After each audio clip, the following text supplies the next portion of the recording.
চুলোতে ভাতের হাঁড়ি বসিয়ে দিলাম। এদিকে আগে থেকে একটা মোরগ জবাই দিয়ে এটাকে বেছে নিলাম এবং এটাকে ভালো করে আরও ছোটো ছোটো লোমগুলো দেখে আগুনে ছেঁকে পরিষ্কার করে কেটে তারপর ধুয়ে নেব।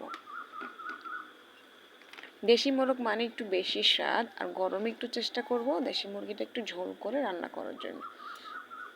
আর এদিকে হচ্ছে দেশি কিছু শাক তুলে নিয়ে আসলাম, একেবারে ফ্রেশ অর্গানিক। সেই শাকটাকে রসুন কুচি, পেঁয়াজ আর কাঁচামরিচ ফলি দিয়ে ভাজি করব। তেলের সাথে মশলাটাকে একটু ভেজে নিলাম, স্বাদ মতো নুন দিয়ে দিচ্ছি। আর আমার মেয়েটা আমার ক্যামেরাটা নিয়ে কি যে একটা নটখট করতেছে। পেঁয়াজটা একটু ব্রাউন কালার হয়ে গেলে শাকগুলো দিয়ে দিব। প্রথমে কয়েকটা দিয়ে একটু নেড়ে নিচ্ছি, না হয় ভেতর থেকে বা মশলাটা বেশি পুড়ে যাবে। বাকি সব শাকগুলো দিয়ে দিব। এক করে হয়ে গেছে, কোনো টেনশন নেই, একটু পরে এটা হাফ থেকেও আরও কম হয়ে যাবে। আর এটা এতটা সুন্দর, এতটা মজাদার একটা শাক, আমার তো ভীষণ ভালো লাগে। আর বিশেষ কথা হলো এতে কোনো কেমিক্যাল, সার, ওষুধ কিচ্ছু নেই, 100% অর্গানিক। আদা, রসুন, কাঁচামরিচ আর পেঁয়াজ আর গোটা কয়েক জিরে শিলপাটায় অফ ক্যামেরা বেটে নিব। মাংসগুলো অফ ক্যামেরা কেটে ভালো করে পরিষ্কার করে ধুয়ে নিয়ে আসলাম। কড়াইটাকে হাই হিট গরম করে এবার রান্নার তেল দিয়ে দিচ্ছি, সয়াবিন তেল। পেঁয়াজ কুচি দিয়ে দিব আর দিয়ে দিব গোটা কয়েক গরম মশলা।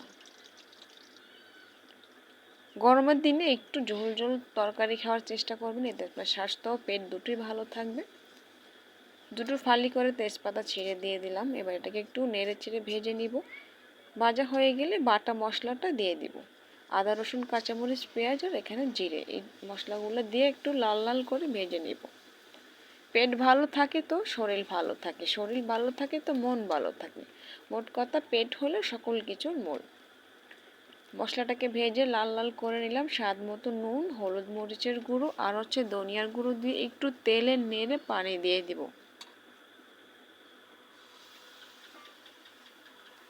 তেল উঠিয়ে মশলাটাকে কষিয়ে নিব। কষানো যখন হয়ে যাবে তখন কেটে রাখা মাংসগুলো দিয়ে দেব।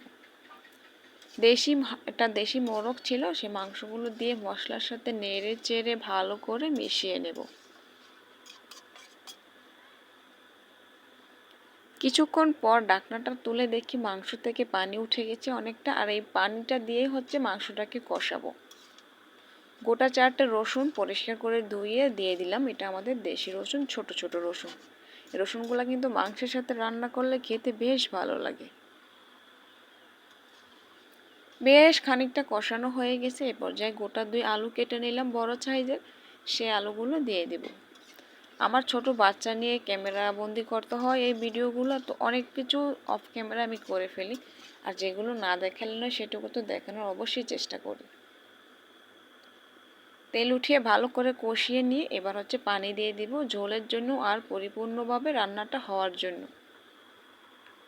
ইতির ডেলি কুকের আয়োজনগুলো খুবই সাধারণ থাকে আর খুবই স্বাস্থ্যসম্মত থাকে। ইতির রান্না মানে হলো কম সময়ের ভিতরে খুব সুন্দর একটা মজাদার রান্না। ভিডিওগুলো যদি দেখে ভালো লেগে থাকে অবশ্যই ফলো করবেন বা সাবস্ক্রাইব করে দিবেন, আর একটি লাইক করে দিবেন, একটা ছোট্ট কমেন্ট করবেন। রান্নাটা আমার প্রায় হয়ে গেছে। এবার টালা জিরার গুঁড়ো দিচ্ছি, কারণ পেটের জন্য জিরাটা বেশ উপকারী। গরম মশলাটাকে আমি গরমের সিজনে অনেকটা অ্যাভয়েড করার চেষ্টা করি, কারণ গরম মশলা একবার দিয়েছি, এখন আর আমি দিলাম না। টালা জিরার গুঁড়ো দিয়ে শেষ পর্যায়ে নামিয়ে পরিবেশন করে নিলাম। মুরগির মাংস, মোটা চালের ভাত আর হলো শাক ভাজা। এখন সবাইকে এক এক করে খেতে দিয়ে দিব। তো কেমন হলো অবশ্যই জানাবেন সবাই, একটু লাইক কমেন্ট করবেন, রিকোয়েস্ট হলো একটু পরিবেশন করলাম কেমন হলো। তো সবাই ভালো থাকবেন, আগামী ভিডিও দেখার আমন্ত্রণ রইল, সুস্থতা কামনা করছি। আল্লাহ হাফেজ।